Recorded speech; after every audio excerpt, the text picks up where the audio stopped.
Look, I've been given talking points, and I don't like reading speeches, never have. But my chief of staff did put some stuff down here in writing just to make sure I don't miss anything. So I'm going to be reading a little bit, and then we're going to open up for questions. I've been on the ground less than 3 full days. I got in here Monday. President of the United States called me Monday morning and asked me to deploy here. Got here Monday evening, and I'm staying till the problem's gone. But we've made a lot of progress in the last 3 days. Marcos Charles, he's running ICE operations here. There you go. Rodney Scott, Commissioner of Customs and Border Protection, standing here beside me. Good morning, I'm Tom Homan, the Border Czar for President Trump. I'm here on behalf of the President, along with U.S. Commissioner for U.S. Customs and Border Protection, Rodney Scott, and Marcos Charles, who's leading the enforcement effort here right now. I've been on the ground since Monday to regain law and order in the city beloved by many, and work together to remove threats from the community. During the past administration, we'll all remember, more than 10 million illegal aliens entered this nation. Many were national security threats, public safety threats. We can't remember over 2 million known gotaways. 2 million people who paid more to get away. Why? That should scare the hell out of everybody. President Trump promised the American people, including the residents of Minnesota, that he would work to ensure our communities are safe. And with that, this administration is absolutely focused on identifying removal aliens that pose a public safety threat and national security threats. And the numbers prove it. The data proves it. In the past few days, I've met with Governor Walz, Attorney General Ellison, Mayor Frey, numerous police chiefs and sheriffs, and I have more to meet. I'll also be continuing the dialogue with business and religious leaders in partnership with Minnesota, your community leaders. I'll be meeting with them too, because I want to hear what they have to say. In my meetings with folks so far, and most important, the governor and the AG, the Mayor Frey, we didn't agree on everything. I didn't expect to agree on anything. I've heard many people want to know why we're talking to people who they don't consider friends in administration. Bottom line is you can't fix problems if you don't have discussions. I didn't come to Minnesota for photo ops or headlines. You haven't seen me. I came here to seek solutions, and that's what we're going to do. And we've come a long way, and we got some good wins for the people of Minnesota, I think, and for the administration and for the safety and security of this city. One thing we did agree on, though, everybody I talked to agreed on, was that community safety is paramount. One thing we all agreed on was U.S. Immigration Customs Enforcement is a legitimate law enforcement agency that has a duty to enforce the laws enacted by Congress and keep this community safe. Like I've said many times for the last several years, even before this administration, jurisdictions that refuse to cooperate with federal immigration authorities are sanctuaries for criminals. Sanctuary cities are sanctuaries for criminals, and endangers the residents of the community. To be clear, we did not agree with Minnesota state and local officials that they would be involved in immigration enforcement. I didn't ask them to be immigration officers. I'm asking them to be cops working with the cops to help us take criminal aliens off the street. What we did agree upon is not to release public safety arrests back in the community, and they could be lawfully transferred to ICE. I'll speak more about that. I will highlight that the Minnesota State Prison System under the Department of Corrections have been honoring ICE detainers.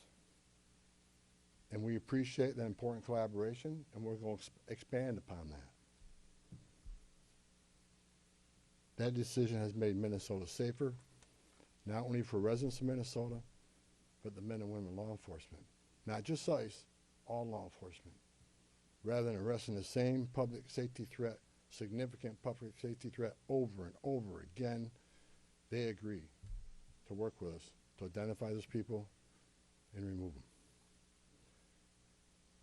I'm also pleased to announce I had a very good meeting with Attorney General Ellison,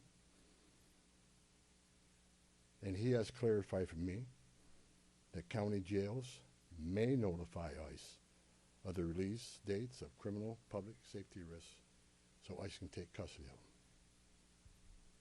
upon their release from the jail. And let me tell you why that's important. I know people are a lot concerned about the manpower has been sent in law enforcement manpower. Look, I've said this many times before. I've said it for the last several years.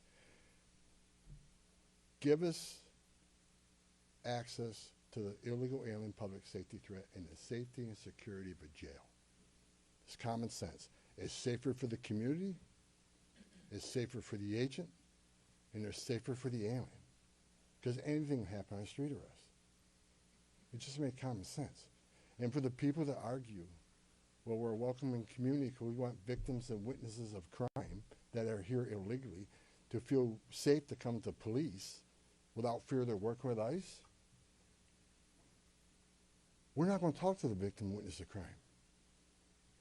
There's no problem there. They should feel safe to come to police and ask for help. All we want is to talk to the person that local and state law enforcement authorities locked in a jail cell. They chose to lock this person up. That's who we want to talk to, the public safety threat. So that argument is that protects victim witnesses of crime. It's a bunch of crap. Victims and witnesses of crime don't want the bad guy back in their neighborhood either. So great progress with the Attorney General and local sheriffs. And one thing, when we have these agreements, it takes less law enforcement agents to do the job. One agent can arrest one bad guy in the safety and security of a jail where he's behind the wire. We know we don't have weapons. But when you normally release that public safety threat, illegal alien back in the community, we have a job to do. We're going to arrest him. So we're going to find him. And what happens is now we got to arrest somebody on his turf. We have access to who knows what weapons. Now we got to send the whole team out. Cover the back door, cover the front door, officer safety reasons.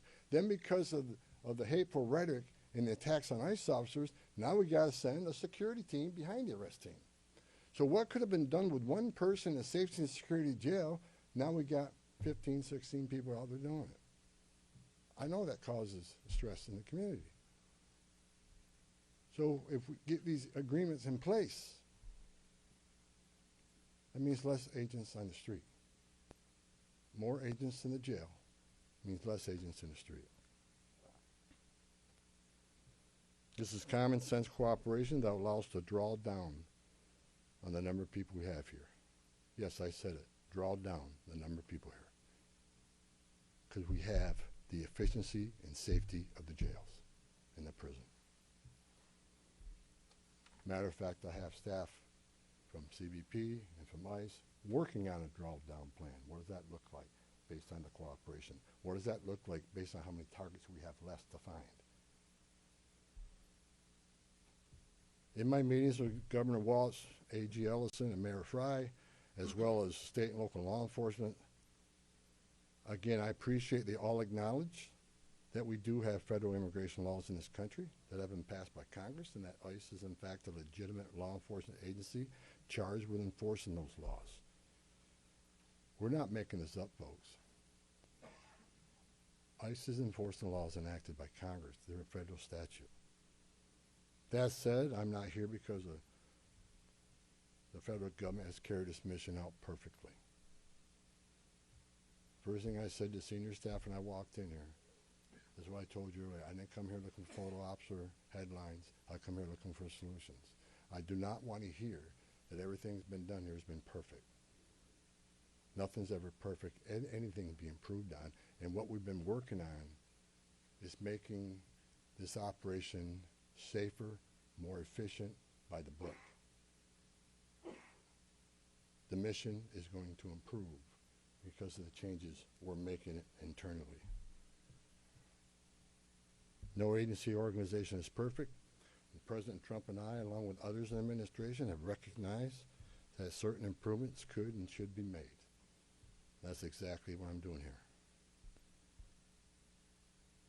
As such, in meetings I've had with federal law enforcement managers, including ICE and CBP and other federal partners, as well as state and local officials, I have conveyed the President's expectations with regard to federal immigration enforcement efforts.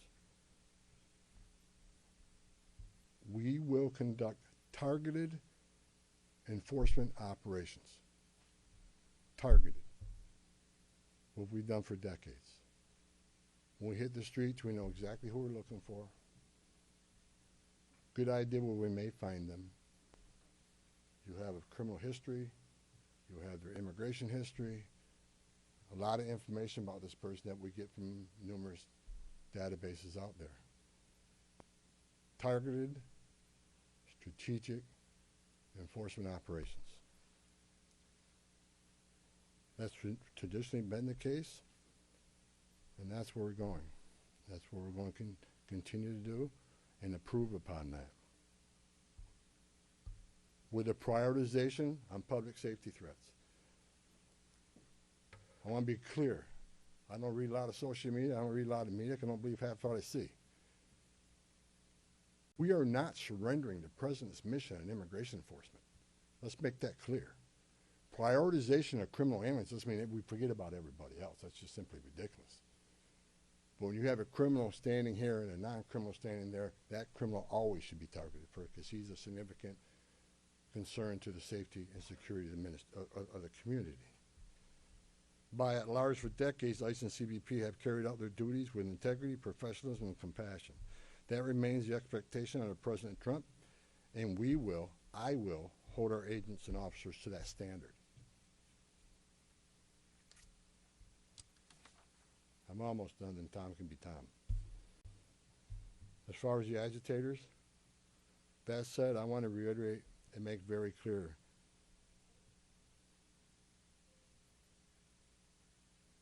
I want to make it clear, ICE and CBP officers are performing their duties in a challenging environment under tremendous circumstances, but they're trying to do it with professionalism. If they don't, they'll be dealt with. Like any other federal agency, we have standards of conduct. They are sworn law enforcement officers working tirelessly to enforce our country's border security, immigration laws, protecting the interests of our country and preventing dangerous people from walking the streets of this nation when they're not supposed to be here to begin with. Men and women of ICE, I was a Border Patrol agent. I was an ICE agent. I was the first ICE director that came up through the ranks. I spent over 40 years doing this. These men and women that carry that badge and gun are American patriots. They put themselves on the line for this nation every day. But I want you to remember, they don't hang their badge, they don't hang their heart on a hook every day they come to work. They're mothers and fathers too. They're sons and daughters too. And if they've seen a fraction of the tragedies I've seen in my career, they take a lot of damage home to every day. The things they've seen, especially on the border with border agents. People drowning in the river.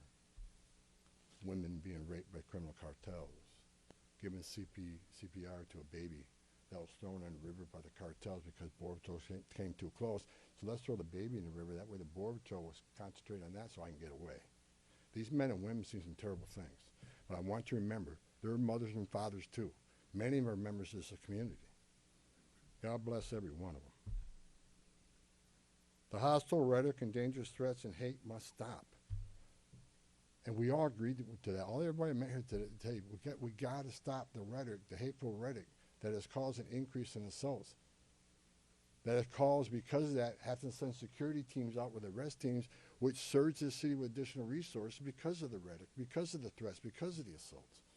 Again, with the agreements we've achieved and following through these agreements with the rhetoric dropping down, that allows us to pull more agents out once we feel the environment's safer.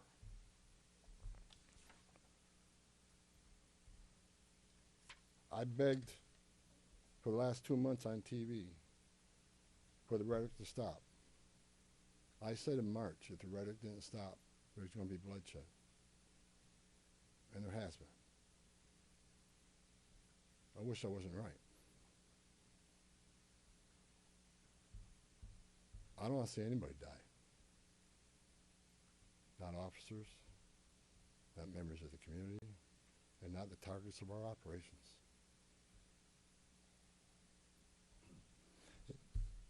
For the people out there who don't like what ICE is doing, if you want certain laws reformed, then take it up with Congress. Again, ICE is making this up. They're enforcing laws enacted by Congress and signed by the President. The same laws have been on the books for the last 6 presidents I worked for. I started with President Reagan and ending with President Trump. Every administration, we enforce the same laws. If you don't like what ICE is doing, instead of protesting this building, go protest Congress. Tell me you want changes. You have your First Amendment rights, I support that. You have the right to protest. I'm just asking you to keep it peaceful. But threatening law enforcement officers, engaging in impeding and obstruction and assault is never okay. And there will be zero tolerance. You interfere, impede, assault an ICE officers, you will be arrested. Like I said a bit earlier in my meetings with Governor Walton, Ellison, and Frey, as well as state and local law enforcement, I appreciate they acknowledge this, that public safety should be paramount. The chiefs I've talked to committed to responding to 911 calls when protesters turn violent, agents are in a dangerous situation, and there's assaults. They have committed to upholding public safety and responding to the needs, not to enforce immigration law, but to keep the peace. With that, I call upon those officials to stand shoulder to shoulder with us to tone down the dangerous rhetoric and condemn all unlawful actions against law enforcement in the community. There are many ways your voice can be heard, express your feelings, and affect change in the country without crossing that line. Political and other disagreements in this realm should not be at the expense of public safety or the safety of federal law enforcement officers. In closing, I want to thank the state and local officials here in Minnesota that I met with and the many I'm going to meet with. We've had meaningful dialogue. And look, again, we didn't agree on everything, but we agreed on the things I just talked about. There's much more we can do. And I'm going to continue this dialogue. I got many more community leaders to talk to. I got many more sheriffs to meet. President Trump wants this fixed, and I'm going to fix it with your help. I want to thank President Trump for his unwavering commitment to public safety and prosperity of every American. Under the President's leadership, we have the most secure border in the history of this nation, which means less women are being raped, less children are dying crossing that border, less fentanyl is getting in this country to kill Americans, less known suspected terrorists are crossing that country. And we don't have 2 million unknown gotaways. We don't know who the hell they are. A secure border, and we have stronger national security. A secure border saves lives. When 96% less people come in, how many women aren't being successful to be members of the cartel? How many people aren't dying making that journey? How many Americans aren't dying of fentanyl overdoses? How many women and children aren't being sex trafficked in this nation? The data proves it. Anybody can find that data. So God bless this great nation. God bless Minnesota. We can do better. And I thank your local and state leaders meeting with me. We made some significant gains, significant coordination and cooperation, and you're going to see some massive changes occurring here in this city. Thank you. Can you clarify what the rules of engagement are? Hold on, right here. Thank you so so much. Mr. Homan, Giovanna Dell'Orto with the Associated Press. Based on how you have described these changes in the mission, can you be more specific about the objectives of Operation Metro Surge? If what you have described changes the parameters for interior enforcement only in Minnesota or also in Maine and other places? And finally, when would you consider that those objectives will be achieved and this operation will end? Is it in terms of agents on the ground, in terms of who you are targeting for arrests? The withdrawal of law enforcement resources here is dependent upon cooperation. Like I said, one agent arresting one bad guy in the jail means less agents on the street. We have some agreements. We got more to talk about how we're going to implement those agreements. But as we see that cooperation happen, then the redeployment will happen. Look, target enforcement operations should happen across the nation. That's what we've done for decades. And with target enforcement operations, I've done many of them. It just makes it safer for everybody. When we know exactly what we're looking for, what is his criminal history, what is his immigration history, where's he live, is he in an apartment complex versus a house, has he got a known record for having weapons, it's safer for everybody. Then we know what type of resources we need to go. And it just makes this operation cleaner, more efficient, and it's proven less violence when we know exactly what we're getting into and we can take the necessary precautions to keep everybody safe. Some of the operations that I've been involved in, we know there's children in the house based on surveillance.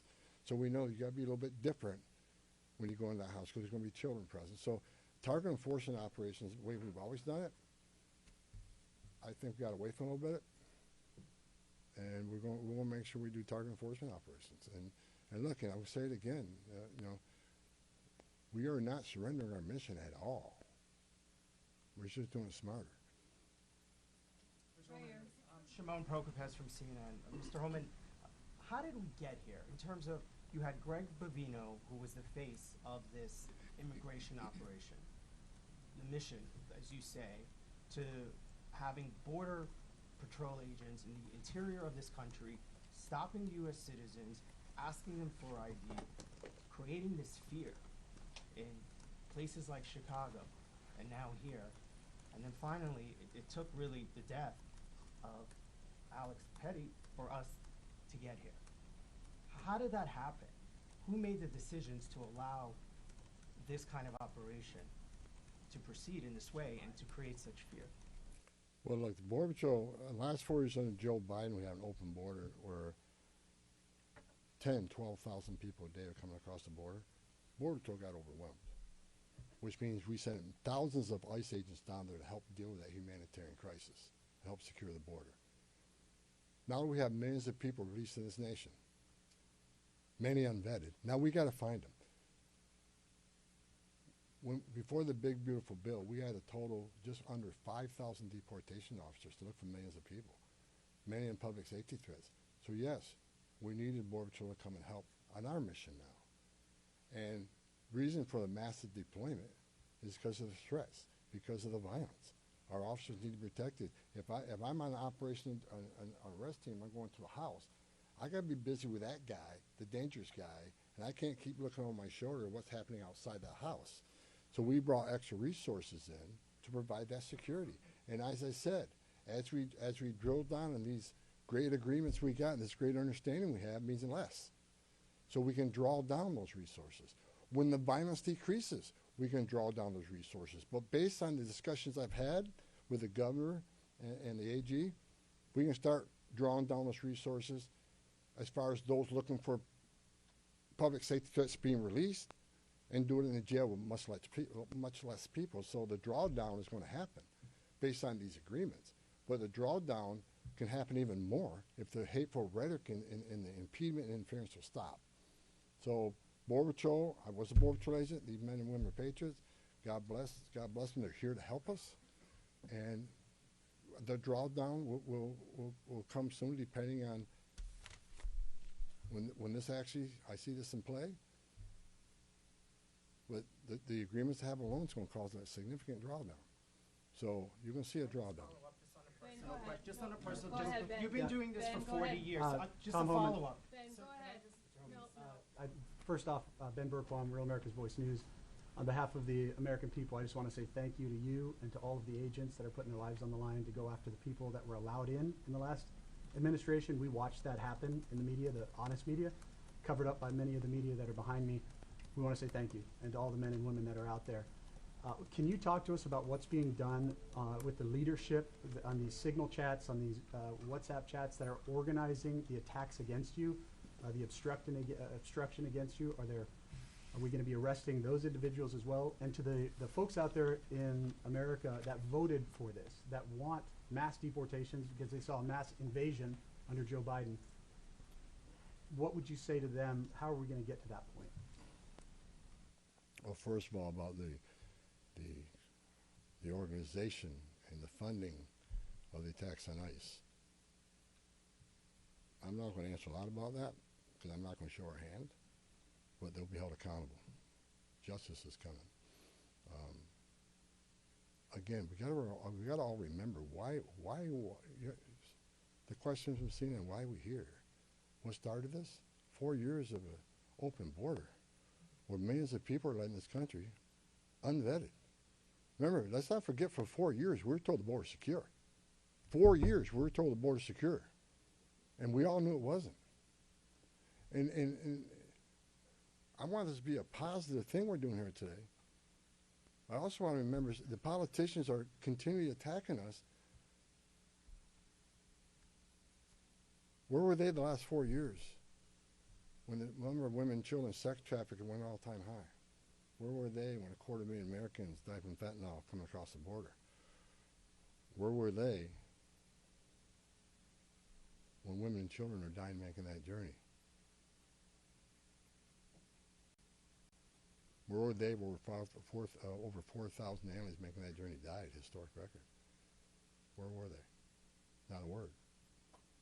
Now we're just trying to respond to what happened the last 4 years and keeping this country safe. And we're arresting a lot of public safety threats, take them off the streets, which make this country safer. President Trump promised to make this country safe again, and that's what we're doing. But my 2.5 days up here, we made a lot of progress. I think everybody agrees on the criminal and public safety threats. They agree it's much safer and easier to arrest an alien in a facility than send a whole team out in the field that's going to draw anger, because now we got to send a bunch of people to do something that could have been done by 1 or 2 people. And I've said this for years. I have no ill will to anybody in Minnesota. All the people I talk to, we're never going to agree on everything. We have different philosophies and different opinions on immigration, but we all agree this is a way to go to reduce safety, reduce crime, not reduce safety, reduce crime and increase safety for our operations. More people in the jail means less people on the street. It's simple math. Sir, Lana Zach, CBS News. Everybody I've spoken with agrees that if somebody has a violent criminal history and is a fugitive, they don't want them as their neighbor. But when you're talking about a targeted operation, and are you talking about targeting people whose crime is coming to this country, or is it a more specific definition now? All operations will be targeted, but the prioritization are going to be criminal aliens, public safety threats, and national security threats. I've met with Marcos and his staff. We got to allow them. We got to allow them to keep us busy. So that would be our focus. So that is enough. That's what. There is not going to be a focus on people who have no other crimes except for their status. If you're in the country illegally, you're never off the table. But prioritization doesn't mean you forget. But you forget about everybody. So let me say this. If the message we send is you can enter this country illegally, it's a crime. Don't worry about it. You can have your due process, show up in court, not show up in court, get ordered removed. Don't worry about it. Unless you commit a serious crime, you're good to go. If that's the message we send to the world, you're never going to fix this problem. The most vulnerable people in the world will make that dangerous journey like they did under the Joe Biden administration. Over 4,000 aliens died making that journey. And again, a significant increase in sex trafficking. Because when they did that and opened those borders up saying, we're not going to detain you, we're going to give you free health care, We're going to fly you to the city of your choice, put you in a free hotel room, give you 3 meals a day, and give you work authorization. We're just going to bring you in. And when they did that, they sent a message to the whole world, you can come and do this. And what happened? They overwhelmed the men and women of the Border Patrol, where many days 70% of agents were pulled off that line. 70%. You don't think the criminal cartels had a field day with that? They created gaps for the cartels do their activity. And that's why you've seen the rise in fentanyl overdose. That's why you saw the rise in sex trafficking. The 2 million plus known gotaways, why did they pay more to get away? Why didn't they pay less, turn yourself in, get released within 24 hours? You get a free airline ticket to the city of your choice. We're going to give you a free hotel room, and we'll give you free food and free medical care. And you're going to get work authorization in 6 months. Why did 2 million people choose to pay more not to take advantage of that giveaway program? They didn't want to be vetted. They didn't want to be fingerprinted. That scares the hell out of me, and it does still. The Trump administration with ICE and Secretary Noem and Marco Rubio and the intelligence community, Tulsi Gabbard, we're all working together to try to identify who these people are, and we've already found many of them. But it's hard work to do. But there are national security threats walking this nation because of the last administration, and they are one of our main priorities too. Thank you. Can you please be specific about how many ICE and how many Border Patrol agents are currently operating in the state? I think we're near 3,000. There's been some rotations. Another thing I witnessed when I came here, I'll share this with you. I met with a lot of people, a lot of the agents. They've been in theater. Some of these people have been in theater for 8 months. So there's going to be rotations of personnel. Hopefully less now that we have some agreements. Maybe we can make it more efficient and safe. But they've been in theater a long time, and so there's rotations happen all the time to get people out here and go home, get some rest, and see their families. Day after day, can't eat in restaurants. Day after day, having people spit on you and blow whistles at you. Day after day, having all these threats at you. Day after day, having people trying to interfere with you. Day after day, they're human. So, we've got to rotate these people, and we've already rotated some. But my main focus now is drawdown, based upon the great conversations I've had with your state and local leaders. Again, I'm not a fool. I'm not walking away without seeing this put in place. But I take the word of the people I met with. I think they're honest, and I think they're good brokers, that they want public safety protected, and they also want what's happening in the city to go away. And that's my goal. Last question in the back. Mueller Newsmax. The new video of Alex Preddy is now circulating. Your reaction to that, and do you think law enforcement could have played a role if, like, let's say, Minneapolis police were able to respond to that? Have those top law enforcement officials said they'll help or do anything to help these agents who are out here? I'm not going to comment on any of these shootings. I said from day one, I said on any of these shootings, as a career law enforcement officer, we'll let the investigation roll out, let the investigation play out, and let it go where it goes. I'm not going to come out and make any comments that I think is right, wrong. Do I have an opinion? Yeah, my personal opinion, but I'm not going to share that with you. I'm going to tell you, let the investigation play out and see where it goes. But again, the president, one of the words he said to me when I came up here, he said he didn't want to see anybody die. The less interference, the less rhetoric, the less, I have buried Border Patrol agents and I buried ICE agents throughout my career, and the saddest thing I've ever done is hand a folded flag to a wife or a child. I don't want to see anybody die, even the people we're looking for. I don't want to see anybody die. And despite what people think of Tom Homan, I say a prayer every night that everybody goes home safe. This isn't good. But I think my conversations the last 2.5 days are leading us to a safer community, letting ICE officers operate in the safety and security of a jail more than on the street.